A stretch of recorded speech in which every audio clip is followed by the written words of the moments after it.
Ayan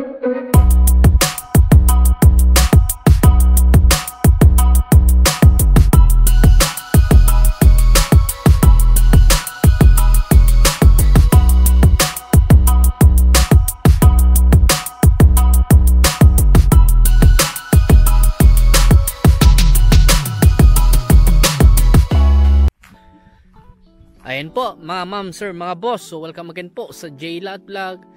So magandang umaga po sa inyo, magandang tanghali na po pala. Sorry. So for this episode po natin, andito pa rin po tayo sa bayan po ng Umingan. Bali, pangatlong lote na po itong titingnan po natin sa araw na ito. At ito naman po ay maluwang ito na property naman po. Ito po yung mayroon po sukat na 24 hectare naman po ito. At ang presyo po niya 100 per square meter po siya. At south daw po ni Saro yung 5%, tapos yung sa dokumento daw yung kanyang capital gain tax, ang sabi po nung source po namin dito na south naman daw po niya yung capital gain tax. So mas maganda rin po, mas maganda pag-usapan nyo na lang po kung sakasakali po yung mga obligasyon po ng bawat isa. So 20 per hectare po ito na ang presyo 100 per square meter. At hindi ko lang po natanong kung ilang titulo to. Nay! Mano titulo natin ay? Mano titulo na? 7. Ito daw po ay 7 po yung kanyang titulo na TCT na po siguro to. Hindi ko po lang alam kung TCT na. Nay niya, TCT na, TCT.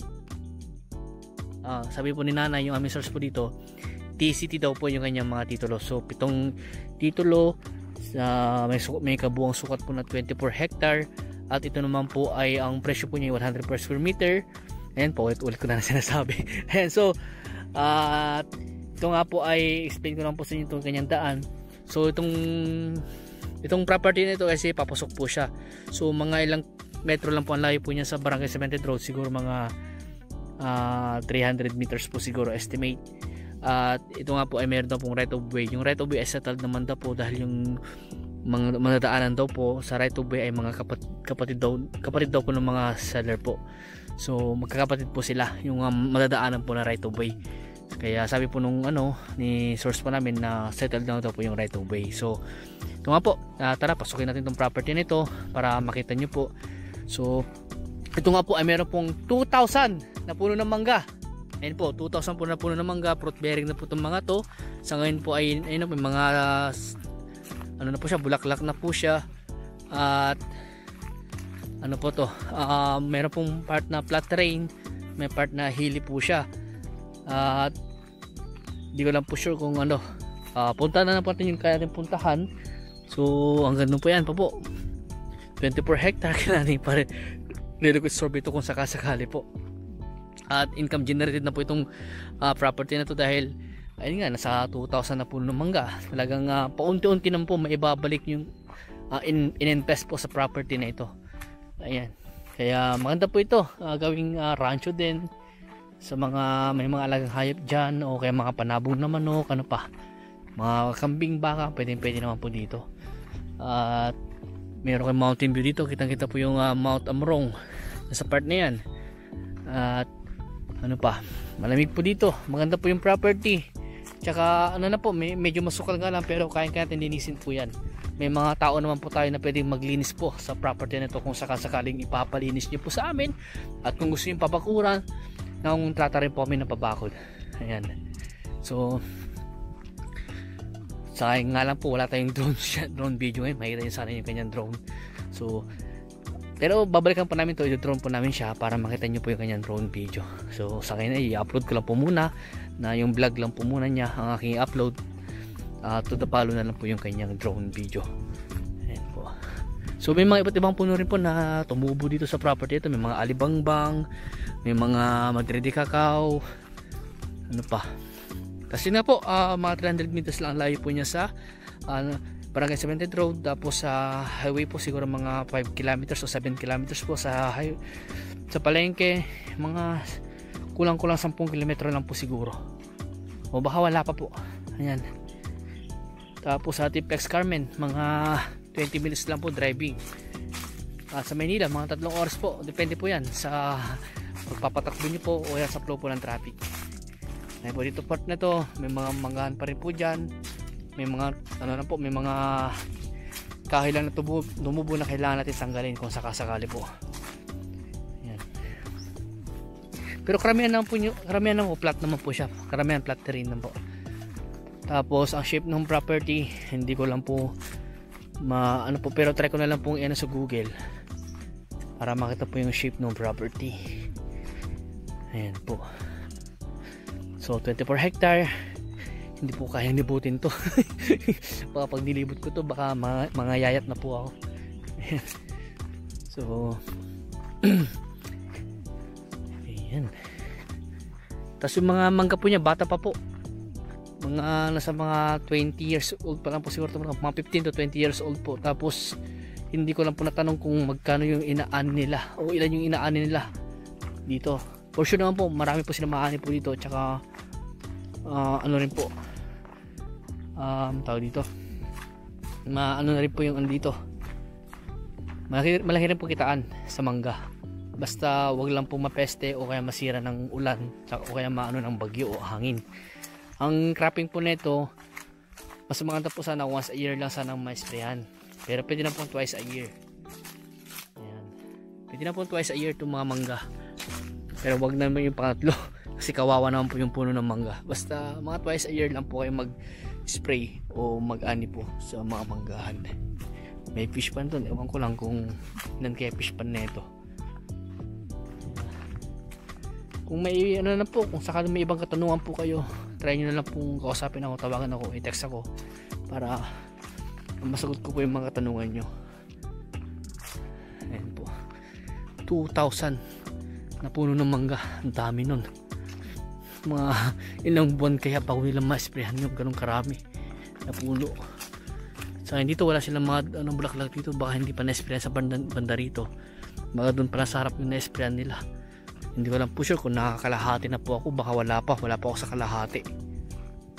Yan dito, marami na rin ano dito. Ang spacing ng mangga siguro nasa mga ano yan, 10 meters siguro o mga 15, ganun po. Ayan po. So ayan, may mga tanong mo lang talaga na kailangan natin linisin. Tsaka maganda po siya. Source of water po dito, deep well. At power line, malapit lang naman po yung power line sa Barangay Cemented Road. Mga 300 meters lang po siguro. Ayan. So yan po. Ito po yung ibang mga mangga niya. Maraming mga puno dito. 20 per hectare na 100 per square meter. 7 titulo. Ang pagkakalam ko po, buhay pa po yung nakapangalan sa titulo dito.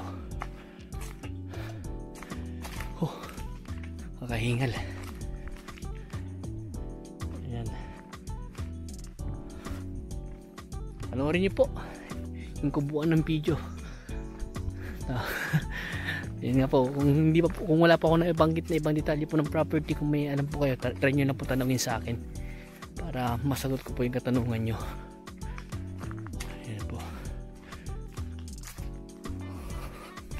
Halos 25 hectare na luwang. Dito may mga ano, ewan ko lang, ako may caretaker po dito eh. Meron po silang caretaker dito sa property na ito. Ayun, may dumatang mga ano dito, mga motor. Makapapunta po siguro dyan sa bandang gitna ng property. Ayan, dito po flat terrain po siya dito sa taas, tapos sa banda rin po may slope po siya. Ayan. Yun, kung gusto pa i-negotiate yung price po, kausapin natin yung mismo may-ari para may negotiate nyo po yung presyo.